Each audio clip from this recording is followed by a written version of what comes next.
Hi everybody, and welcome back to the channel. In today's video, we're going to learn about herbal cleansing grains.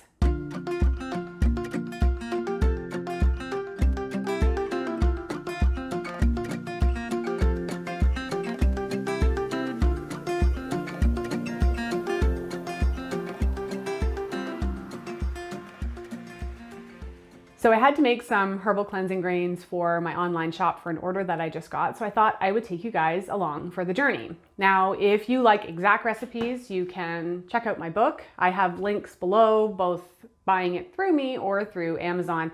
And I have over 70 of my favorite herbal recipes, including an entire skincare line. And it would include this little project that we're working on this morning as well. So one of the reasons why I really like herbal cleansing grains is that one, I can control all of the ingredients that go into it. It's really hard to find completely 100% natural products these days. Many companies will do something called greenwashing and they'll label it natural product. But if you actually flip and look at the back and look at the ingredients, you'll see that some of the more natural ingredients are all the way down at the bottom. And they're still using a lot of synthetic harsh cleansers in their baseline formula. And that's something that I personally would like to avoid. I had the absolute joy and blessing to work for a natural spa many years ago. And I learned a lot about kind of the oil production on our skin and how to really take care of it. So our skin naturally produces something called sebum, which is the oil coating that is on the entire surface of our body, but most people are pretty concerned about what's on their face.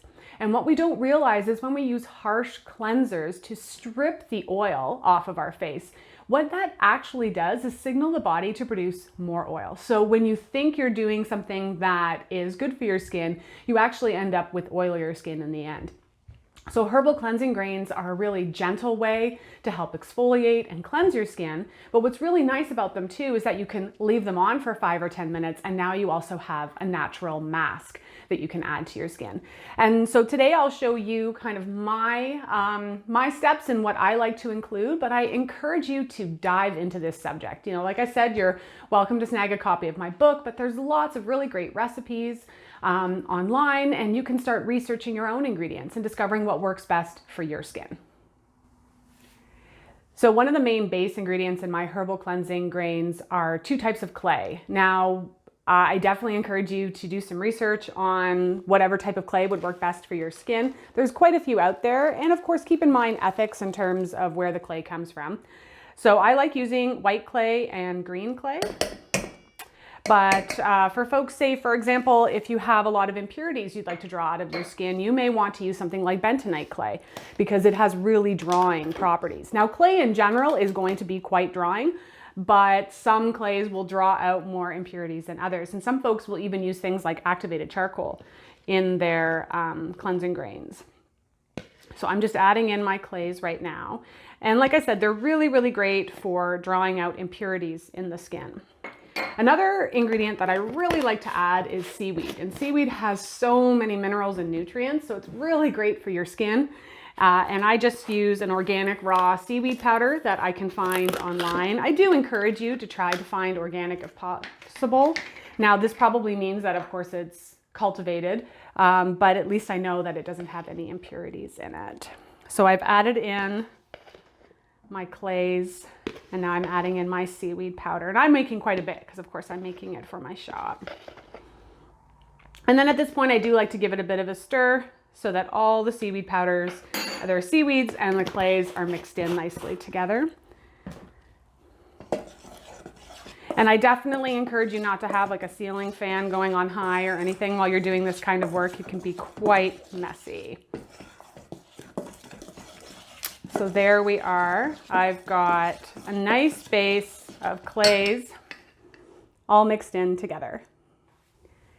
So the next set of ingredients, or one additional ingredient you're going to want to work with, is an exfoliator of some kind. So because I work with cleansing grains that I sell kind of to the general public, I like to use organic whole oats because I don't have to worry about any allergies. Another really great one to work with would be almonds. Almonds make a really, if you grind them into kind of like an almond meal, they make an excellent exfoliator. But again, I don't want to have any nut products in mine personally. But if you don't have a nut allergy, almonds are great. If you want to work with either almonds, whole oats like I am, or botanicals of any kind, you're going to need a pretty decent grinder.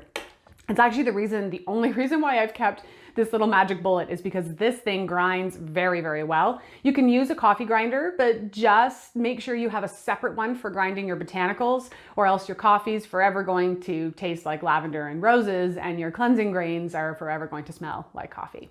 So this is gonna get a little loud, but now I'm going to grind my oats.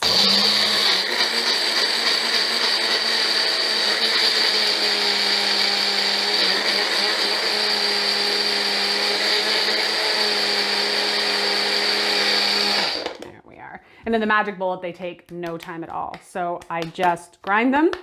You want to have a little bit of grit to your cleansing grains because that's what allows them to exfoliate for you. And then you just add that right in with your clays. So at this point, I have a perfectly decent little cleansing grain right here. What makes them herbal cleansing grains, of course, is adding in herbs. And this is where kind of the world is your oyster. And you can really start to tweak your recipe for your skin type. So some of my favorites would be things like chamomile. So once again, I'm just adding them right into my magic bullet because they grind them up really, really well. So I love adding chamomile because it has some really beautiful anti-inflammatory, antioxidant properties. It smells fabulous. It's just really great for the skin. Another excellent one would be lavender. And lavender is a great plant to use for people who have sensitive skin. It's just really, really soothing. Again, most of the herbs that I'm choosing here will have really high amounts of antioxidants, anti-inflammatory properties, healing properties, what we call vulneraries that help to heal the skin. And some will even be specific for aging or maturing skin. So like I said, this is where you can dive in, do some research. And if you're making cleansing grains just for yourself, you can really pick and choose what's perfect for you. Another favorite, of course, are rose petals. And they smell just fabulous. And rose is one of those ingredients that we like to use if we have sort of aging or mature skin. It's really, really nice for that. But in general, most of these botanicals are excellent for all skin types. So you can just use what you have, work with what you like. Another great one would be calendula. Now, one of the reasons I really like adding calendula in is that if you have really oily skin, herbs like lavender and calendula are quite astringent, and that will help to kind of tighten up the pores and reduce oil production naturally, not in a way where we're stripping. Right. And one last one that I like to add, because we have to be careful. We don't want to be too drying to the skin. I really like to add a demulcent herb. And that just helps to kind of promote a little bit of soothing and again, reducing inflammation, all of those things. So my herb of choice is marshmallow root. I know a lot of folks like to work with slippery elm, but it is on the endangered list. So I avoid it at pretty much at all costs because marshmallow root is an excellent substitute and I can grow it right on my own property. So same thing, I'm just going to use my handy dandy magic bullet. This might take a little longer to get it to the consistency that you like. What's kind of cool about the magic bullet is that, as you saw in the previous segment, I can actually shake it and kind of move things around while it's grinding it. So it took probably about a full 60 seconds or so to get my herbs ground to the consistency that I like. And I wish I had smell-o-vision, like it just smells absolutely divine. So you'll dump in your botanicals and then mix everything in together and that's it. You have made a herbal cleansing grain product. So I'm sure you want to know, how do I use this? One of the easiest ways is as a replacement for a cleanser. So I like to use about a teaspoon, and I've gotten to the point now where I don't really measure things out. I just kind of tap a bunch in my hand. You're going to add some water until it forms sort of like a thinner paste, and then you're just going to scrub your face with it. And if you choose to leave it on, which I often do, I usually do this when I'm in the shower, and I will put my cleansing grains on, then I'll use my hair vinegar, and do whatever else I need to do in the shower, and then I'll rinse off the cleansing grains. So they usually sit on my face for a good 2 or 3 minutes. So it's kind of like having a mini mask. But depending on the ingredients you've used, as long as they're not too harsh or irritating, you could keep this on for 10 minutes, treat yourself to a little mini spa day. There's certainly nothing wrong with that.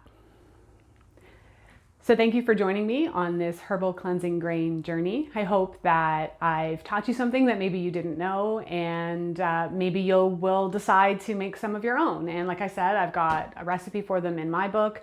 There's probably lots available online, so you can definitely explore this topic. Or maybe you're not really the DIY person yourself. There's also a lot of herbalists just like me who make excellent cleansing grain products. I'm sure you can find one local to you. Or of course, there's a link to my shop below. If you have any questions or comments, you can also leave those below. And until next time, this is Corinne from Spirea Herbs, wishing you health and wellness.